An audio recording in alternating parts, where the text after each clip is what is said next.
এতিয়া কথা হ'ল আমি যে সভাখন পাতিছোঁ এইটো ক'ব গ'লে লাচিত বৰফুকনৰ নিচিনা হৈছে। আমি এদিনটো বৰ গাঁৱৰ পৰা বনোৱা নিচিনা যোৱাকালি নে পৰহি কথা পাতিলোঁ, আজি মানে সভাখন পাতিলোঁ কিছুমান উদ্দেশ্য আছে।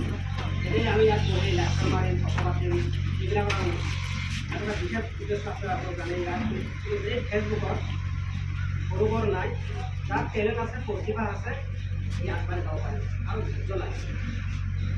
আৰু আপুনি এতিয়া প্ৰথমতে আপুনি ভিডিঅ' বনাব, আপোনাৰ ওচৰ চুবুৰীয়াবিলাক বিশেষকৈ আপোনাক কি কৰিব, আপোনাক ডাইৰেক্ট মুখত নক'ব, কিন্তু আপোনাৰ ক্লজ যিবিলাক সিহঁতৰ আহিব, এইবিলাক যিসকল পুৰণা কণ্টেণ্ট ক্ৰিয়েটৰ জানে এইবিলাক কথা আপুনি ভাবিব লাগিব।